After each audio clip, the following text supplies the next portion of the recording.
And we should probably mute when others are doing their little spiel part. Yeah. But otherwise it can be, yeah. All right.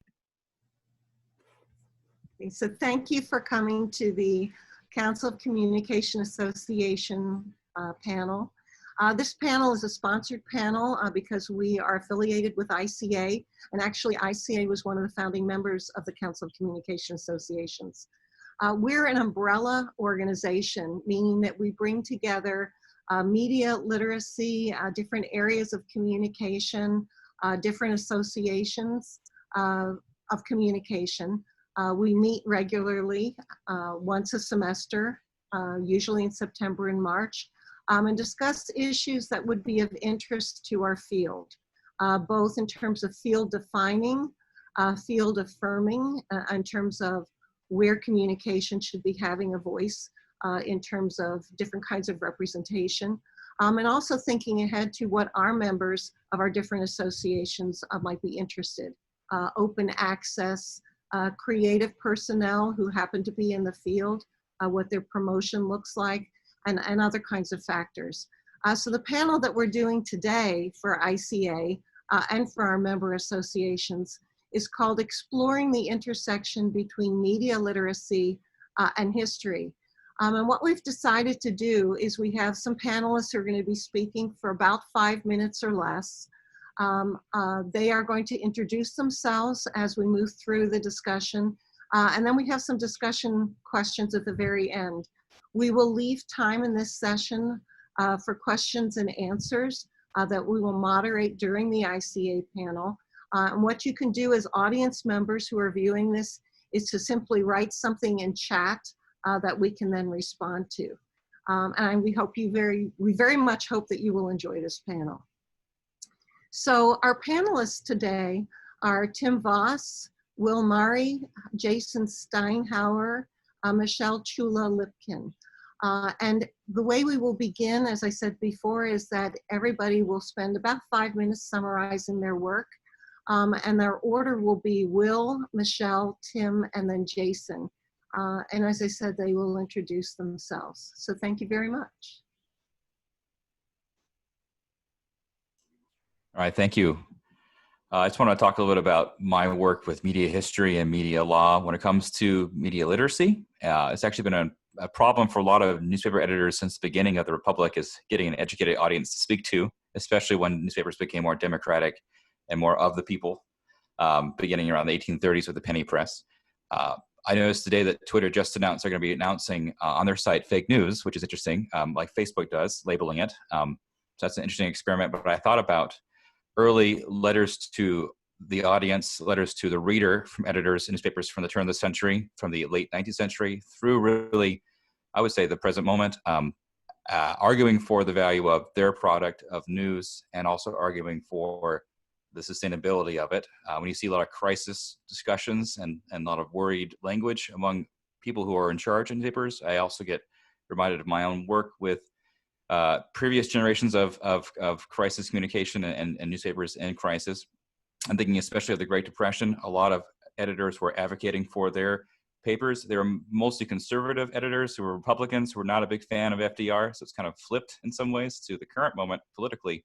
But I remember my research reading about and seeing these admonitions to their readers to please subscribe, please continue to read and consume good news, and don't listen to the radio. That's where all the Father Collins are and all the rabble-rouses are, all the fake news of their time. And so, if anything, I hope that history can bring some perspective to the present moment. I don't think it's necessarily comparable, but I do think that the early years of the Great Depression, especially 31, 32, 33, under the first administration of FDR, are a little bit like this current time. And so I'm hoping to do more work on this in the next year or so. I have a book about the interwar years within the newsroom and newspaper industry anxieties regarding new technology as part of that study, particularly regarding the radio and a few other new technologies. And so I would urge those who are listening to please check out the work of media historians like Michael Schutzen and others who are looking at later eras like Jesse Lingle, who looks at Craigslist in the 1990s, and Megan Sander Ankerson, who looks at Web 1.0 in the 1990s during the last, I guess not the last, the second to last recession, back in the early 90s. There might be some also parallels there that are worth looking into. But without further ado, I want to turn over to Michelle, who is the Executive Director of the National Association for Media Literacy Education. And I think she has a lot to say that it's worth listening to. Thanks, Michelle. Thanks, Will. Thank you. So yes, I am the media literacy part of this conversation, I think. I have been at NAMELY, that's the National Association for Media Literacy Education, since 2012. The organization has actually existed in some formation for over 20 years. Certainly the last 4 or 5 years have been incredibly complex and really brought media literacy into the cultural conversation. So it's been a very busy time. The organization is a membership organization. It's a free membership organization. We have about 6,500 members around the country and across the globe. And our mission is, as the leading voice, convener, and resource for media literacy education, we aim to make media literacy highly valued and widely practiced as an essential life skill. And our membership is highly diverse in the sense that media literacy is being practiced in many different capacities in many different places in the US. So we have pre-K to 12 teachers, we have higher ed and researchers and scholars. We also have a lot of nonprofit organizations within our membership, and we hold a national conference every other year. We do regional events. We host US Media Literacy Week. We have a journal for media literacy education. It's open source, peer reviewed. And, we spend pretty much every single day trying to advance media literacy in the country. And just so everyone knows, because there's a lot of different definitions and a lot of different framing around media literacy, we define media literacy as the ability to access, analyze, evaluate, create, and act using all forms of communication. So we are really looking at not only how do we think about media, but how do we create, how are we civically engaged when it comes to media landscape and the media ecosystem. And so one of the things that I'm really excited about is that we are about to embark on a research project that we are doing with Emerson College and actually Western Sydney University in Australia, in which both universities are really looking at the question, like, what is the state of media literacy in our countries and how do we identify best practice? How do we assess? And it's really a very exciting research project that we've wanted to do for quite some time. So hopefully we'll be able to report on that next year, and hopefully in person with everyone. So just to say a word about the historical elements of media literacy, and I know Jason is much more prepared to talk about it than me, but I do want to recognize how important historical context is in terms of understanding media and understanding where we are today. I think that we spend a lot of time right now thinking that we're seeing and experiencing things for the first time when there's a lot of evidence in history that there are patterns and there are things we can learn. I think that's very present right now with what we're seeing with COVID-19, and that there is some repeating of behavior and what we're seeing with the news. And so I'm interested in looking at that, but I just want to kind of do a shout out for historical context because it's really important when we're understanding media, and certainly how we navigate the new media systems, how we used to navigate the old. So I'll leave it at that, and then pass it off to Tim. Okay, thank you very much, Michelle. So I'm Tim Voss, the director and a professor at Michigan State University School of Journalism. I'm not sure which association I'm representing because, I'm a member of ICA, BEA, AJHA, IMCR, and I guess maybe I represent AJMC because I'm the president-elect of the association at the moment. A lot of my work, my area is journalism studies, but a lot of my work is trying to sort of historicize journalism and understand it as the outcome of historical processes. And then media literacy is not, at the core of my research program, but I try to speak to the issue whenever I have the opportunity. So I've prepared a few thoughts on this for the session today. I owe a lot to one of my former students and collaborators, Seth Ashley from Boise State University here in the US, for how I've come to think about news media literacy. He stresses in his version a critical news literacy that focuses on structures, institutions, practices, and routines that comprise news media systems, and seeks to understand how some news messages spread while others get left out. So the focus is on understanding why we have the news that we have and why the news media as an institution operates the way it does.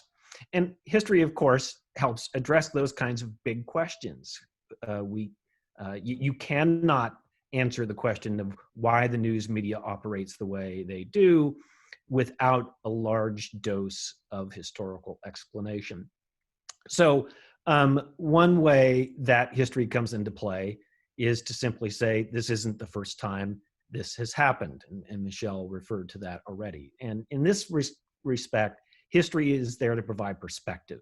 So many people in the US will have heard President Trump's attacks on the press and apparently assume that journalists likely did something to merit those attacks. And once they learn or are reminded that the Nixon White House launched similar attacks in the 1960s and 70s, they might be able to take some critical distance from the attacks and weigh them differently, particularly if they come to learn something about the opportunistic nature of those attacks. So, here's a generalization. When politicians are under scrutiny, they sometimes seek to delegitimize the news media doing the scrutinizing. Well, that generalization comes from many data points and data points that are collected across time. So history works in that way. But I think there's a more complex way that history factors into media literacy. When trying to explain why the news media operate the way they do, history is going to play an important role in that answer, but I think far too many analysts use a kind of faux history or fake history. I'm not sure I want to use that term to explain such things. We tell origin stories about the creation of media, whereby the media fulfilled an important need or were designed to reflect the objectives of their founders. These stories are told about news, advertising, and public relations, and I've addressed all of these kinds of founding myth stories in the research that I do and have done. The beauty of such explanations is that while they educate and hence add to literacy, they legitimate media institutions as they are at present. So we have a commercial media system because this was needed to ensure the autonomy of independent and critical media, and so on. So this kind of functionalist explanation, however, I think is a fairly thin version of history. The truth is, a lot of history is a matter of people making small decisions with small time horizons about small things. There is no grand design. However, those decisions, once made, create path-dependent processes that sometimes produce dysfunctional outcomes, but outcomes that get locked in place through historical processes such as path dependence, asymmetries of power, and popular expectation, all things I've written about in other contexts. So once we come to grips with historical happenstance and path dependence, we can look at contemporary news media, advertising, and PR in a different light. We have a commercial media system in the US because of path-dependent processes, and now we simply assume that's the way it has to be. What the COVID crisis, I think, has demonstrated is that a commercial news media system only works under certain historical conditions and can actually be dysfunctional when those conditions aren't met. I've quoted Cicero before on a panel like this, but I think it's apropos here as well. History frees us from the tyranny of the present. Different historical happenstance could just as easily have produced a different media system. So we don't need to treat the system we have as written by the finger of God on some sort of stone tablet. This, I think, is the essence of a critical form of media literacy. It empowers change. I don't think media literacy should simply serve the purpose of justifying what the news media does or why it is the way it is. We can explain from a historical perspective why the US cable networks cover presidential news conferences live, but explanation should not be justification.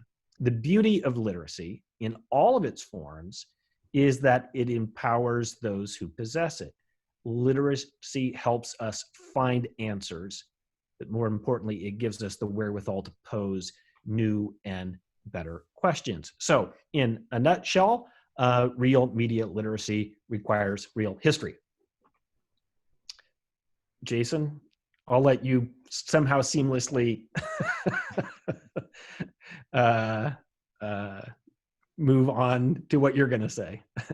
Well, the only way to transition is with gratitude. So let me first thank you all for inviting me into this conversation, and to anyone who's out there watching or listening, thank you for joining us and being an eavesdropper, participant, interlocutor in this very, very big and dense, rich topic.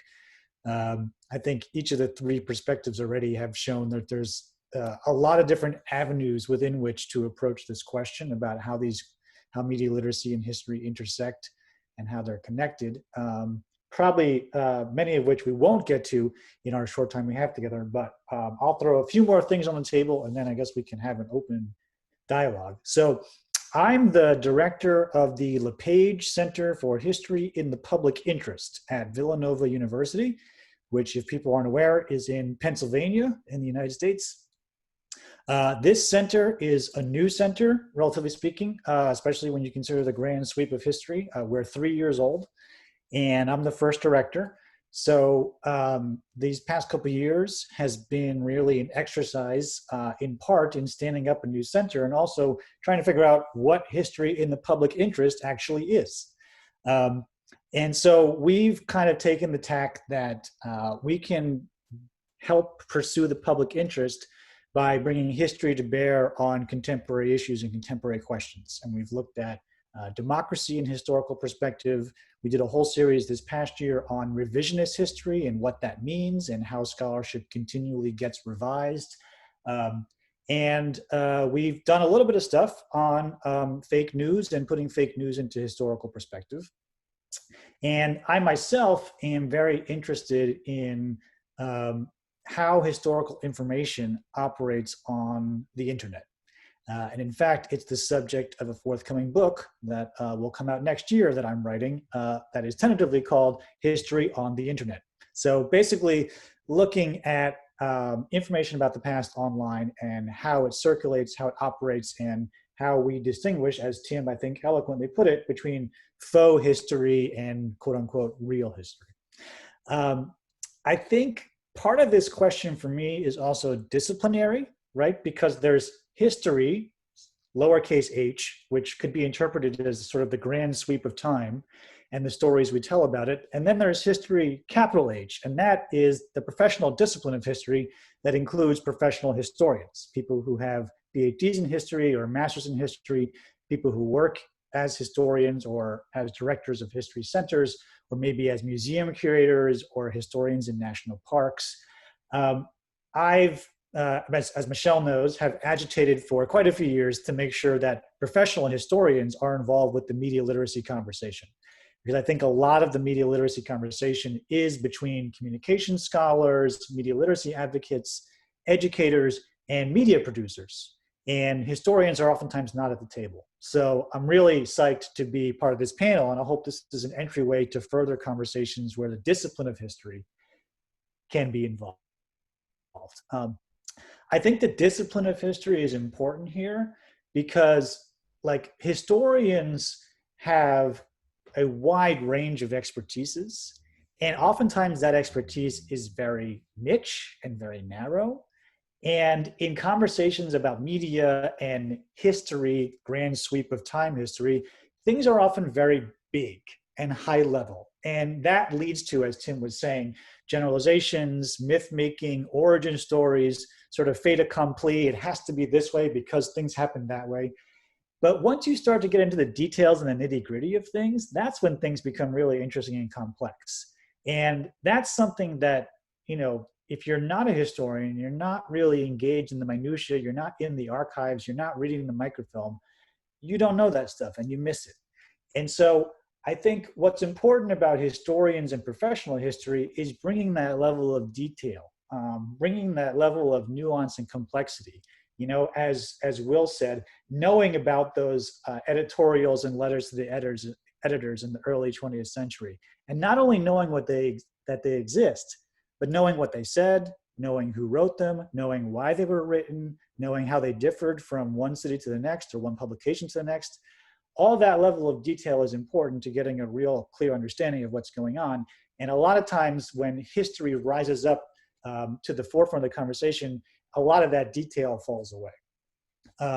So I would like to advocate for the sort of nuance and complexity and the details of professional history in this conversation. And I think that also transitions to one final point. This was actually a point that was made by one of our guest speakers at an event that we held this year. There's a difference between learning about history and learning from history. And a lot of people want to learn from history without really learning about history. So we have to make sure that we're actually learning about things in full detail and complexity before we try to learn from them. Because otherwise we're going to superimpose our own teleology onto the past without really understanding that complexity and that agency and that sort of lineage that Tim was describing. So I think as part of these conversations, we also have to be encouraging people when they see information online to try to learn about it first before they try to make a conclusion from it. And I'll leave it at that and pass it back to Patrice to open up the dialogue. Thank you, Jason. And I'd like to thank all of our panelists, you know, Michelle, Tim, and Will, for the different perspectives that you brought to the discussion. And certainly the background and assumptions that you're entering this discussion with. You were talking about history, and now I want to bring it to the present. So COVID-19, that seems to be part of every media report we get, every conversation we have, every introduction to everything, and certainly the impetus for doing a virtual conference for ICA as we're trying to sort through, you know, what's true, relatively speaking, what's not as we move forward. But we know that it's not an unprecedented time. And I think your backgrounds and what you were talking about before certainly give us the idea that we can learn richly, complexly, the complicated issues that happen when there have been pandemics before, and what we can understand from the historical context, from, about, and through the historical context to help us understand this global crisis. So which of you would like to begin our discussion about this unprecedented time and from your vantage point, what we can learn about from looking in the past, looking at media literacy materials to help us understand what's happening?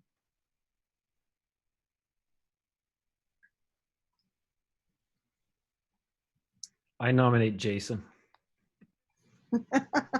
I second that. Let's have I heard that, absolutely. Yeah, let's have the professional historian start this. Okay, well, nothing like welcoming me into the conversation, like throwing me into the fire. So thank you. Obviously a big topic.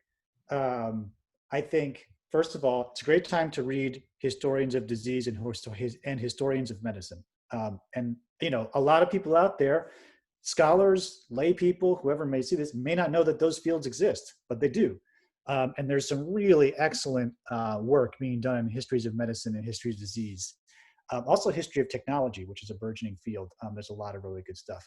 There were actually two historians who wrote a very smart piece for the Washington Post last month, who are both historians of medicine at the University of Michigan.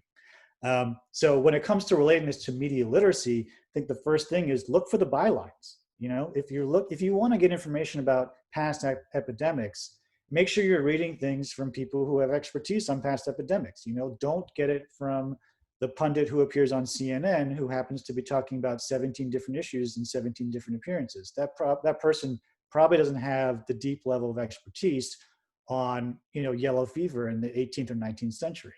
But there are historians of medicine and historians of disease who do. So that's an example of learning about. Take the time to learn about past pandemics. Take the time to learn about them in detail. We're all stuck inside, read some books. You know, we're all stuck on Zoom all day. In the evening, put the computer down, the phone down, and pick up one of those beautiful hardcovers in Tim's bookshelf. So I think, you know, this might be an opportunity for media literacy folks, for scholars like us who have public-facing roles and social media profiles to advocate that people do some reading. And that's a good form of media literacy, right? Being well-versed on other types of media that are out there, engaging with scholarly works or popular works that have been written that are deeply researched and evidence-based, and also understanding bylines, understanding that certain articles, you know, they may be summarizing information that's out there, and where did that information originally come from? Maybe you can read something by the person that was being summarized or that was being cited. If a journalist is writing an article that cites a historian or a psychologist or an epidemiologist, take the next step and look that person up and try to find some of their work. So even before we get to the learning from and what we can learn from past pandemics, I think we should, as scholars, as media literacy educators, as people who have public personas, we should be advocating for learning about. Can I go? I was going to add that one of the things that I'm seeing within the news space in terms of historical analysis that relates to COVID-19, some really, really good work being done in the podcast world. And I think one of the reasons that Medium works so well is because it's built to kind of dig in. And I think, and maybe I'm being a little ignorant, but I think one of the struggles with historical context in today's world is that it takes a little while, right? It takes a little while. That, to me, that is why we don't often see historians on CNN and you know, on cable news, because they're not built to analyze and they're not built to dig deep into issues. But I find that the podcast medium does a really, really strong job in diving in. And there's been such good work lately in terms of comparing, you know, the 1918 Spanish flu and what we're going through. And I think what the regular public misses is the opportunity to dig in, because some of our media systems just are not built to do that. So I would actually love to hear a little bit more from our media scholars about that difficulty, that, you know, really sharing the historical context even now. It's longer than a TikTok video, right? You're not going to get it in a TikTok video. So how do we get to the public? How do we get them to take the 45 minutes on their walk to listen to the podcast if they're not willing to read?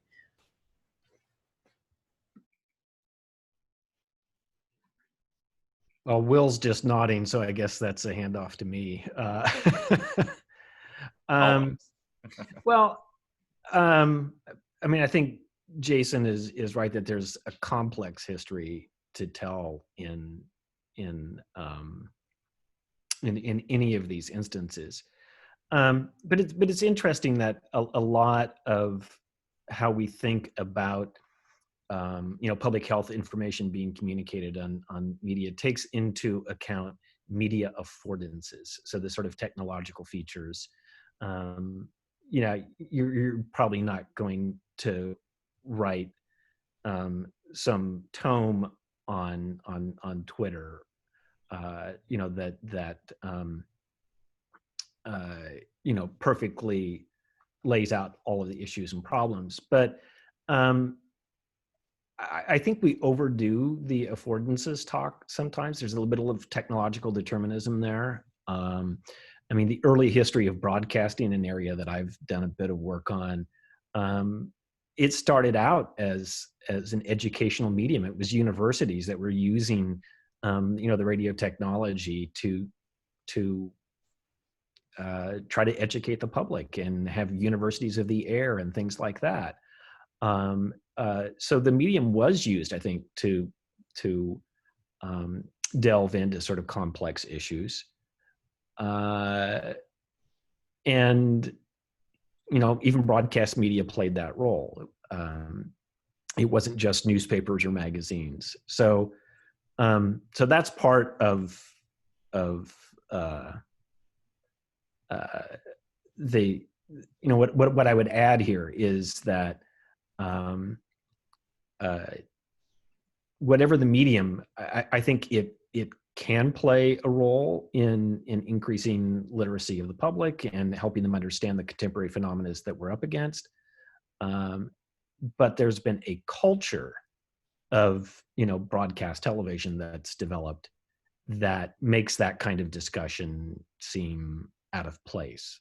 And historically, it doesn't have to be seen as out of place. Will, would you like to add something? Yeah, I don't think that the Michael Jordan documentary or even the work of Ken Burns is necessarily the very best example of history in terms of the traditional history, but it does give people a really good taste of it. And I've been trying to pivot my friends who are watching that Jordan documentary, especially a pivot to Burns, who's of course criticized that particular documentary. His work, of course, is not flawless. He would even say so, but I hope that by watching those kinds of popular histories that are, you know, pretty good, not always perfect, they might get hooked on Pandemic Podcast and the work of my friend Heidi Tworek, who wrote a really good book called News from Germany about the German military's control of its communication empire before World War II, and also about the 1919 pandemic and how that played into it. She's talking about that a little bit too nowadays. But I pointed people toward documentaries that are popular on Netflix, and I've noticed that on Netflix that they're trending up. I think people are kind of getting over Tiger King, and they want to watch more substantive historical documentaries. At least my friends. Maybe I have nerds for friends, and that's it. But I have a few non-nerd friends who are cool, and even those folks are watching history documentaries now. I think they've watched all the other things they can watch.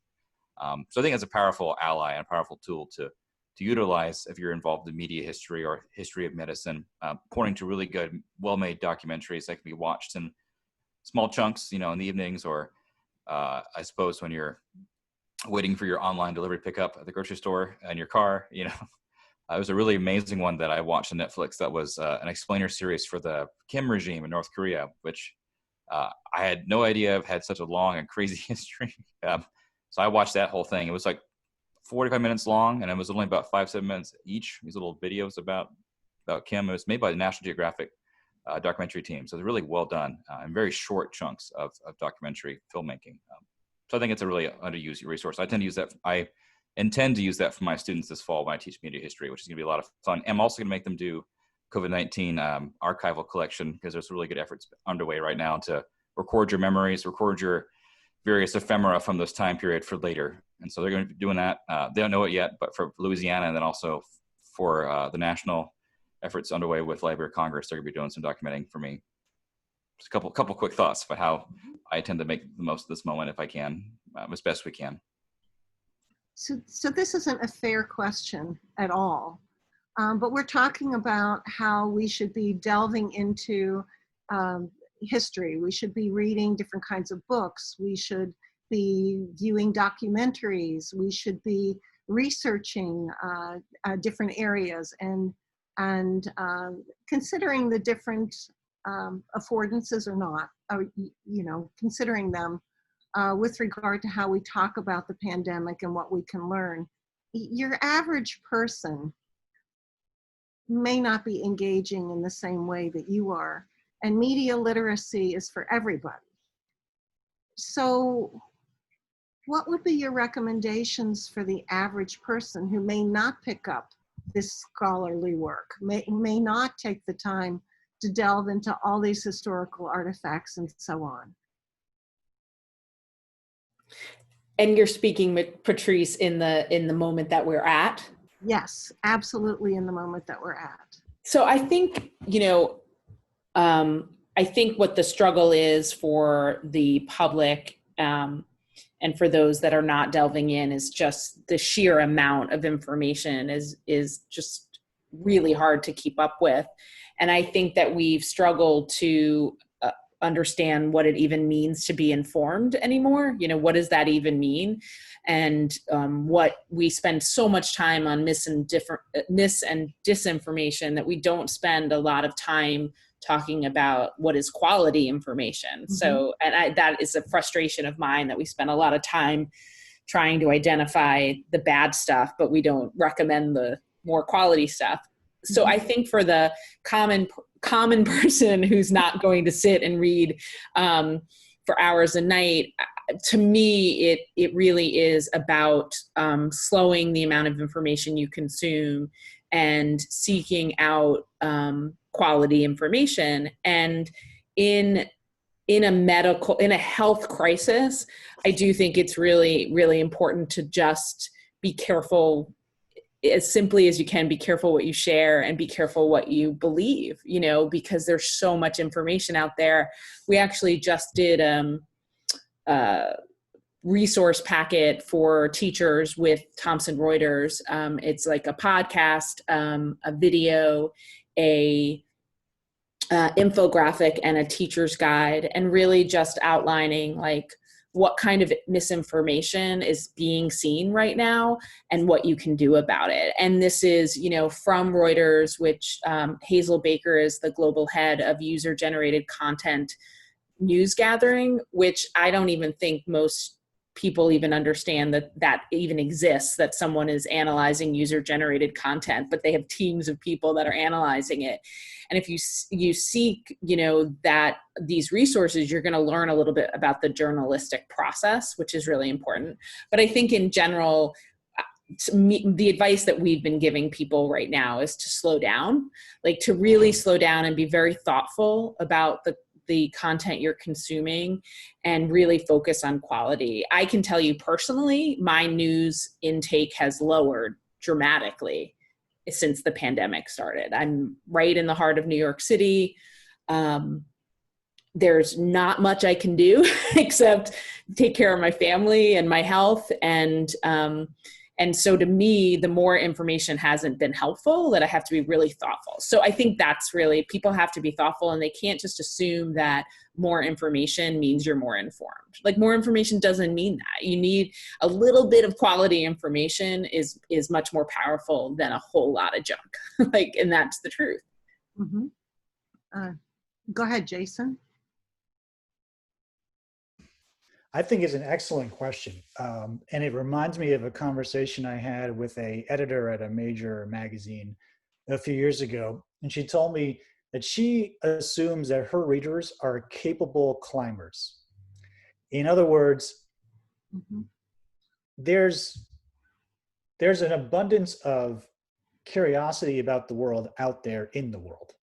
People like to learn stuff. No matter from what walk of life you're in, no matter where you are on the socioeconomic ladder, whether you're a tenured professor or working at a dry cleaning shop or an auto mechanic, people like to learn. People like to be informed. People like to receive new information. In my anecdotal experience, the two biggest obstacles are time and cost. And I think we're seeing that during this pandemic come to the forefront. There is so much of our society that is sort of living on an edge on every given day. And the time to invest in reading and research is slim to none. And the costs are high, because if you have to choose between buying an academic text for $75 or feeding your family for the week, you're going to choose feeding your family for the week every week. So I think we, as people who are in positions to do something about this, we have to continue to advocate and create incentives for lower cost to entry to high quality material, as Michelle was saying, and advocate for some way to allow for there to be built-in structured time for people to engage with material. In a university classroom, you have built-in structured time to engage with material. And no matter where you come from, when you're in your seminar class, you're engaged with a professor, you're doing the reading, and you're learning. And then once we get outside that structured, bounded environment, we lose that when other pressures of life and getting by on a week-to-week basis overtake us. This is why public libraries are important. This is why open access is important.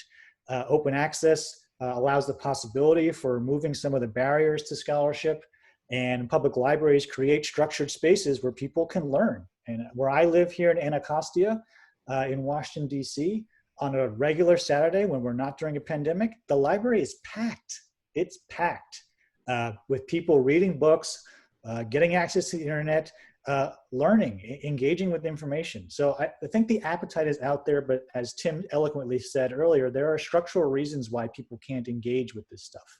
Mm-hmm. And part of history is unpacking those structures, figuring out how we got to that point, and then advocating for change. And so I think these moments are opportunities for us to advocate for some changes. Mm-hmm. Mm-hmm. So yeah, just a couple thoughts here. I mean, I think it's an excellent question, right? Jason said, historians are about, nuance and about detail.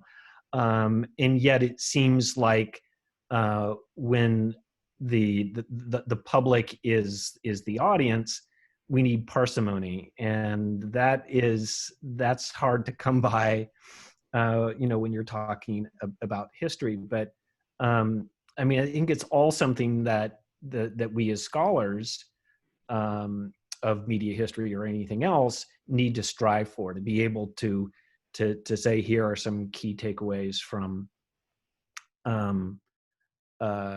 what we've learned. But so just a couple of thoughts to address the question.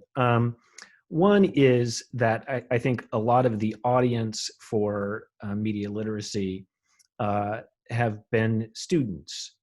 And the idea is that we cultivate the ability to learn, the ability to read, the ability to understand mediated messages in whatever form they come. So, I think that builds up a sort of capacity for people to learn in the present. If we have to do the task of media literacy sort of live on the spot, on CNN or, somewhere far more local than that, it's going to be really, really difficult to do without having built that capacity. If we think about literacy, you don't learn to read overnight. Literacy takes work, and that's why we have to sort of build that capacity. But then I think the other audience here, or another audience, are media professionals themselves, to get them to be more reflexive and critical about what they do, so that they can be better, more effective messengers when a pandemic strikes. Thank you.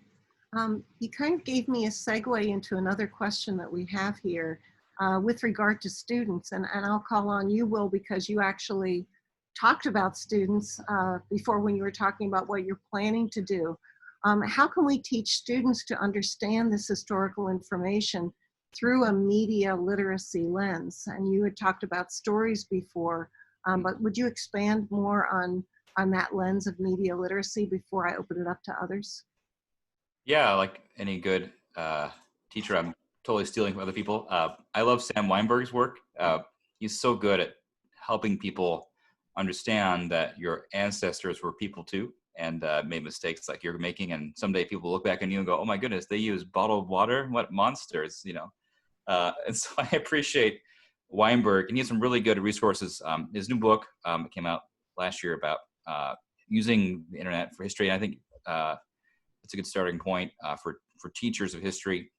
I try to instill the value of empathy in my education with students, and I try really hard to help them understand that it's not just fun to share fake news, and there's a really negative, dark consequence for real people out there, and it's hurtful, and it's even tragic or fatal.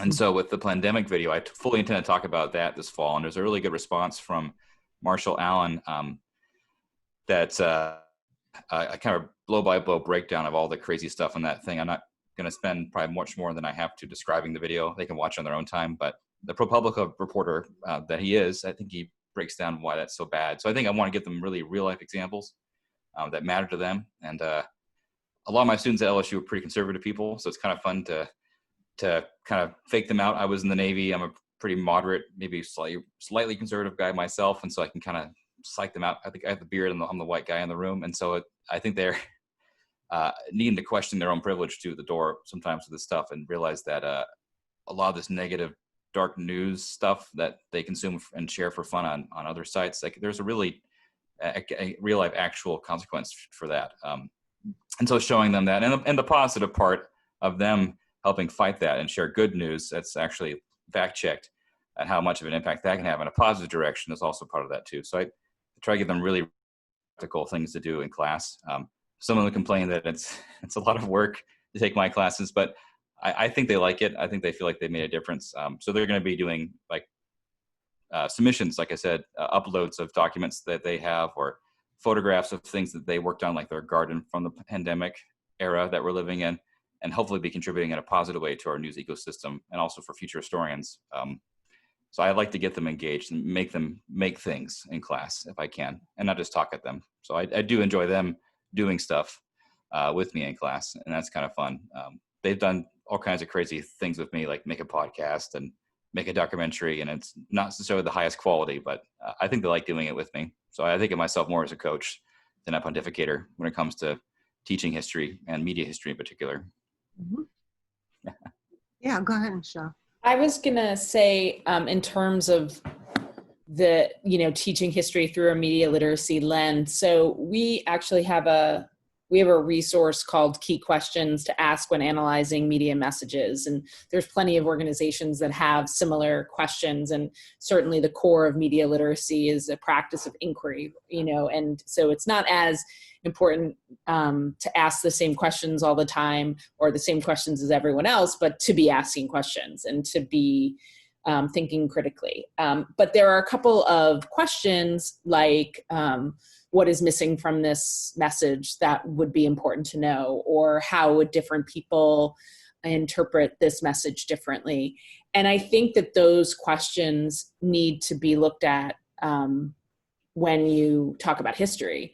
I do this a lot when, I speak a lot, and, I'm constantly in rooms with journalists, and there's definitely this feeling like from the journalism community that journalism there was a heyday and now there's like this trust issue, whatever. And it's just like, well, my students, who are the majority Black and brown, they don't think there was ever a heyday in journalism because their stories were never told, right? They never were heard from. And so who was telling the stories, and who, the most of the media industry and the power structure is a white male power structure.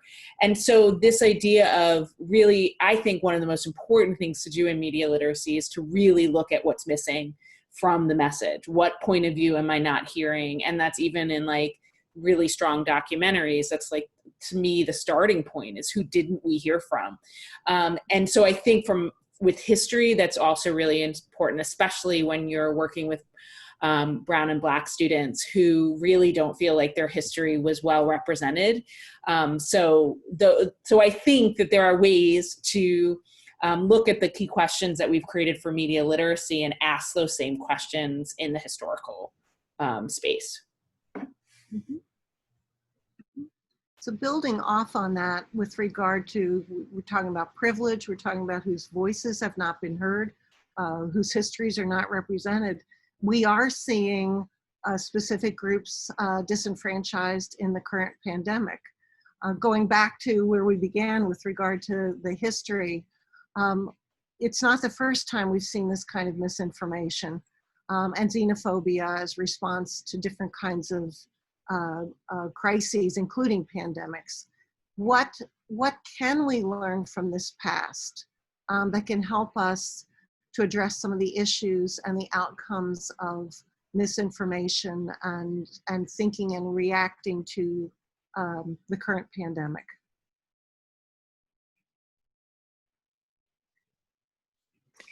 Well, I don't have a good answer to that question, so I'll start first, and then the smart answers will wash out what I've said, hopefully. I mean, I think one approach here is to expose students to some of these older media messages that are sort of obviously problematic, Mm-hmm. and have them think about, well, how would have that just been perceived as normal during that period? To get them to think about that time and place, and to get them to then compare that to their present moment, and what are we just looking over and accepting in contemporary discourse that with historical perspective, we see as bad or problematic discourse. So that's my thin answer. I'm curious what others have to say. I was going to say that I feel as if, I wonder, and this might be more of a question, but I wonder what we might be doing wrong in just our education system, that the great majority of adults really don't retain the history that they learned in school. I'm truly shocked most of the time when I go to my Twitter feed or my Facebook feed, probably more my Facebook feed because it's a little bit more personal and Twitter is a little bit more the education community, but just how they lack so much knowledge and how there's so much rhetoric about this has never happened before and what is the world coming to and things have never been this bad. And, there's all of these enormous statements when you could just pause for a second and remember the things. There were other times in history where things were really, really bad. And I struggle with that because it really, we were saying before, it takes a lot of time, but just that pause to say, what is really different about right now? And from a media literacy perspective, what's different is the amount of information and the tools in which we receive that information. Most of the stuff is not new. People's behavior is not new. And, it's just the amount and the speed.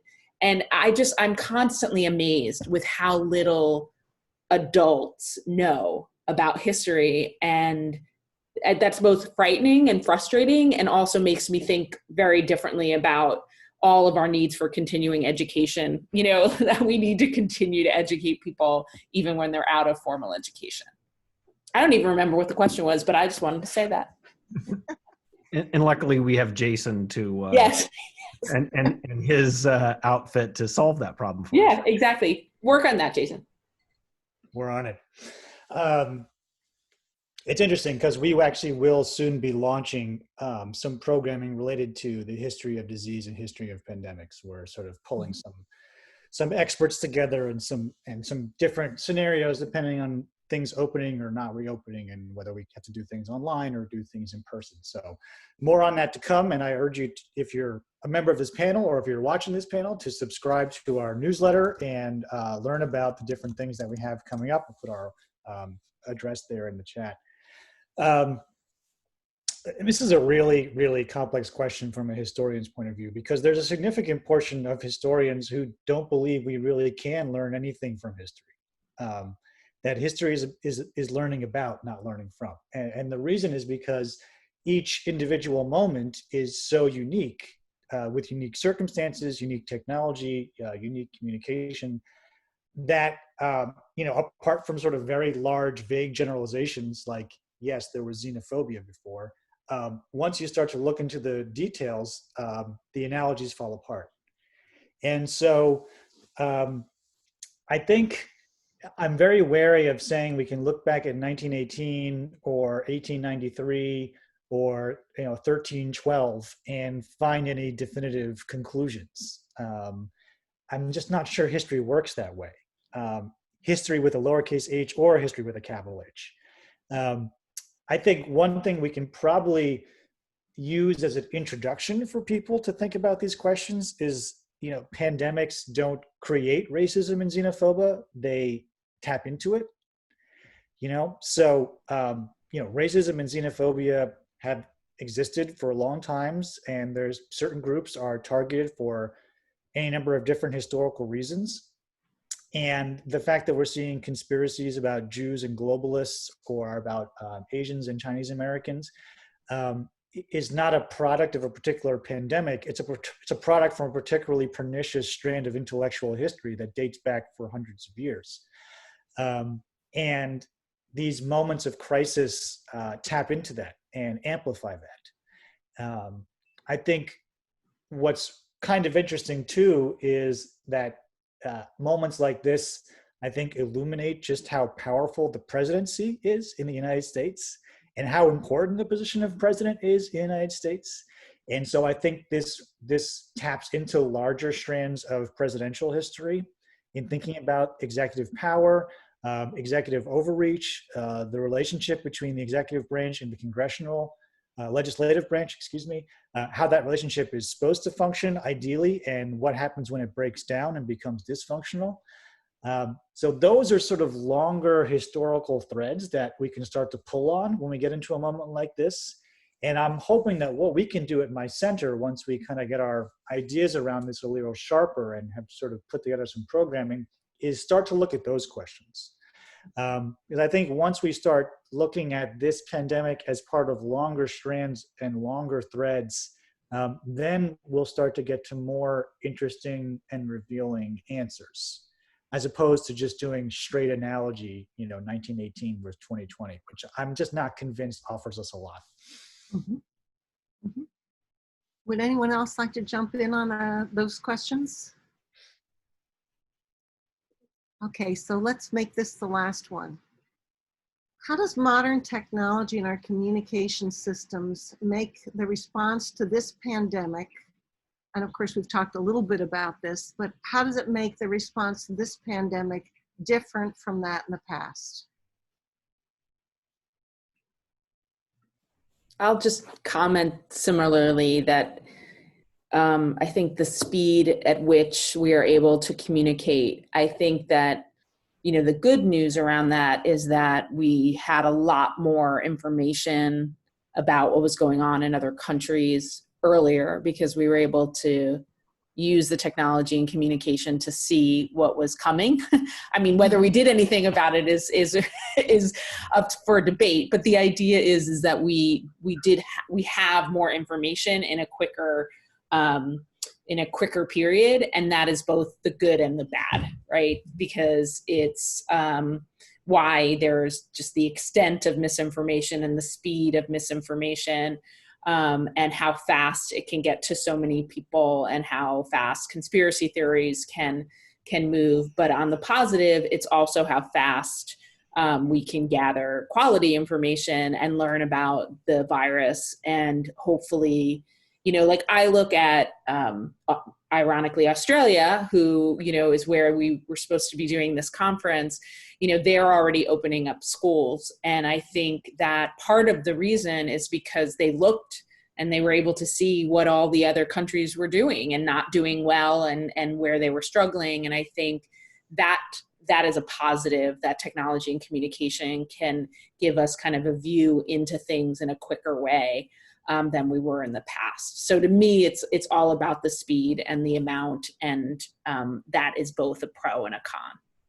Mm-hmm. Yes, go ahead, Jason. I'm kind of interested in the mapping and data aspect of this, and this is not something I have a lot of expertise in. But there were disease maps in the 19th century and even in the 18th century. And they were drawn by hand, and you oftentimes had to wait until the pandemic was over to create the map, or you had to sort of, at least wait for it to have spread with some significance and retrieve some data from other places in order to make the map. Now we have technology that allows us to make maps on a daily, if not hourly basis, where we're constantly updating it with new information. And I know that has consequences. I'm just not sure what those consequences are. I think it's an interesting question for media scholars and for historians to sort of dig into. Because maps are and data graphs are their own set of media literacy questions, right? I mean, how do you read them? How do you understand them? How do you situate them within time and place? Especially when, as Michelle said, they're changing so fast. They're changing every day. Graphs and flattening curves and different circles and concentric circles of case densities. It's a really interesting question. It's a product of our ability to sort of parse and manipulate these massive amounts of data with record speed, and then translate them into visual displays. So I think that's a rich area of research. And I'd be really interested to hear from Will or Tim if there are people working on that or writing about that. I'd love to learn more about it. Yeah, I would plug my friend Heidi's work. She does a lot of this work when it comes to mapping pandemics and mapping the way data is manipulated to push national agendas. So I think she's a good person to start with.